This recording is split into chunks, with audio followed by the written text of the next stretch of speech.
her ability to testify against her father in a sexual assault case and then still be able to tell the judge that she missed him, that she loved him, and she often thought of holidays with him. And when the judge asked her, so how can you say that you feel that way about him, knowing all that you know about what he did to you? Look at here. When this 13-year-old student said, because you didn't ask me what do I know, you asked me what do I feel, something about that ability to differentiate between what I know and what I feel, and then find that to be empowering so that you're able to make a right decision for your life, even though the two of those things do not align. Yeah.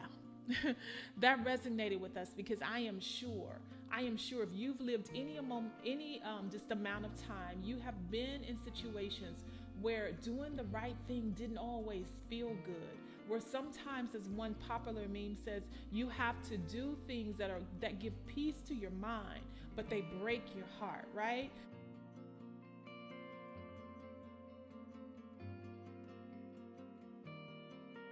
We get that. And as I summarized in last week's session, that if we're waiting all the time for our heart and our head to align, then some of us will never make the right decisions for our lives. So, kind of as a result of that, one piece of feedback that I got was, yes, so now we get it. We understand that there is a difference between heart and head, between what I think and know and what I feel. We understand that, and we understand that we should then make decisions that are from the right origin. But how do we really sort through what we're thinking and what we're feeling when they've been so intertwined? How do we do that? So I want to give us some quick, tangible tips that will hopefully help us to do something as courageous as my 13-year-old student did. Make decisions that are right for us, even when these two things don't always align. So here goes.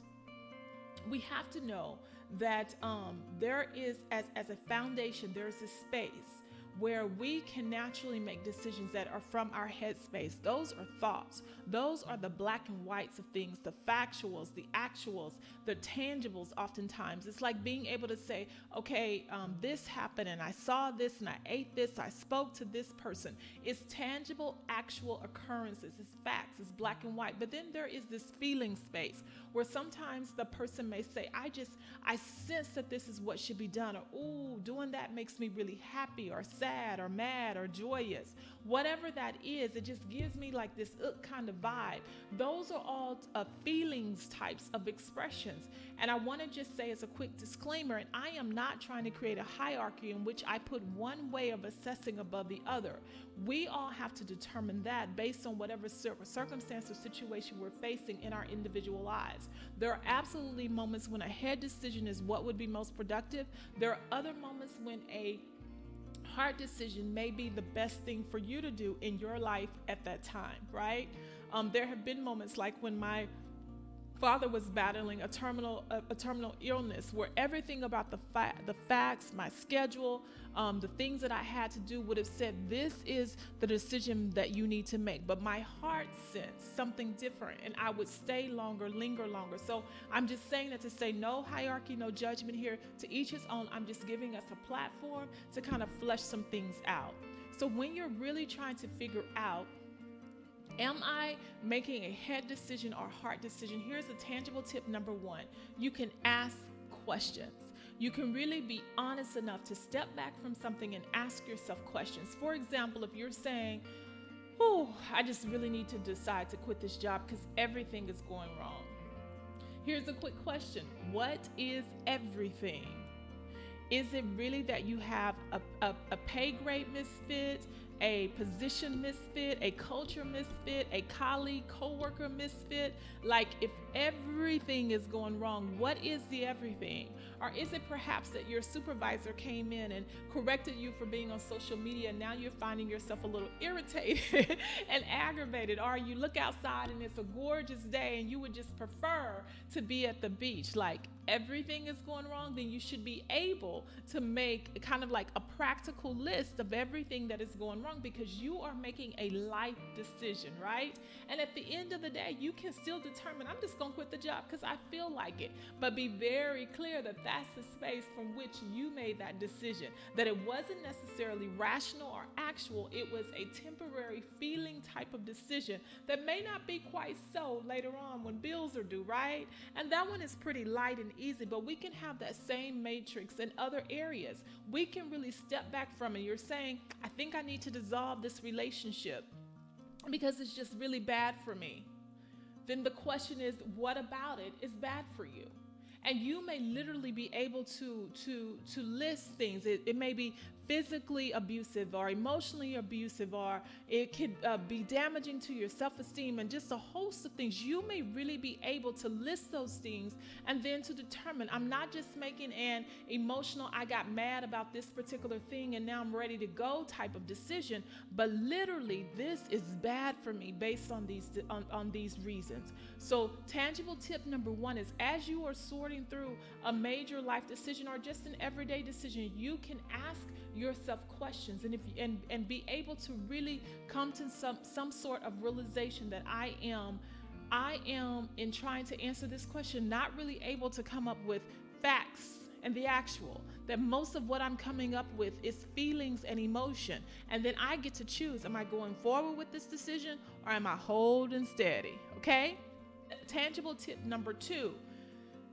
step back and invite an objective, honest, confident type of person, a confidant or a friend or just the person, your accountability partner. Invite them to track your thoughts. Invite them to track your thoughts. You can tell them the major decision that you are about to make and tell them why, and see if that objective, rational person can follow your train of thought. Because sometimes we're so ingrained in something that, quite honestly, we can't step back from it. Perhaps in some situation that is so serious, maybe it's making a decision about the well-being of a loved one, or perhaps it's battling some type of terminal type of illness, and you have to make a decision, and your heart can be so entwined in that you can be honest enough with yourself to say, you know what, if they ask me, I can't make that decision. So you can bring in someone who's objective, who's fair, a trusted confidant, again, an accountability partner, a BFF, whatever that is for you, and ask them to track your thoughts. And you can tell them, this is the decision that I'm attempting to make, and I think I'm going to do this. Now that person then can serve as the one who meters that for you, who may ask some questions or give you some pushback, or ask you, have you considered these things, right? So another way to really get in a better space before we just jump out there is number two, invite someone into your scenario to track your thoughts. And then here's a final quick takeaway, and I will wrap this up. Number three is wait time. Number three is simply wait time. It's not having this gut kind of first thought that pop in my head or first emotion that erupts from my heart to drive that decision. I know in my financial peace classes, they used to always say, if something is really purchase worthy for you, just wait on it. Sit on it for at least 24 hours. See if you still want it as bad as you did yesterday. In more serious circumstances, like perhaps if you're rationalizing through a relationship issue or a friendship issue or a financial decision, we hear often that the urgent is seldom important and the important is seldom urgent. Give yourself some think time. Give yourself a moment to just step away from it and see, like, ooh, okay. And in stepping away from it, then that will give you time to really process.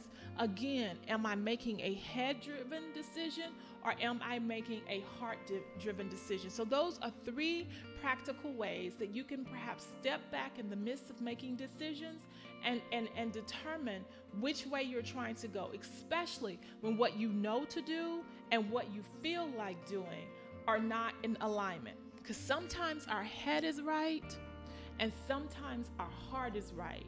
The flip side of that is sometimes our thinking is wrong and sometimes our feeling is wrong, right? And so we need to be able to make decisions from both places. I'll wrap up with this. With all of that being said, the only intentions of this Tuesday tidbit is to help you further differentiate between your head space and your heart space. Again, it is no attempt to give hierarchy to either side. It is a full awareness that both can be appropriately used at the right time. So it is to each his own as they process their own lives. And at the end of the day, you may become crystal clear about the space from which you're making a decision, and you still may decide to do it even if it's not the right thing. Okay, you really can, but at least in that you're able to own it, and you're able to know, okay, I know what I'm getting myself into based on the origin from which I'm making these decisions.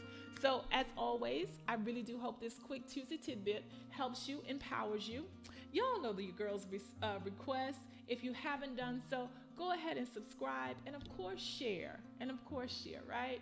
As always, I honor the greatness in you. Have a fantastic rest of the week. Bye now. I'll see you next week.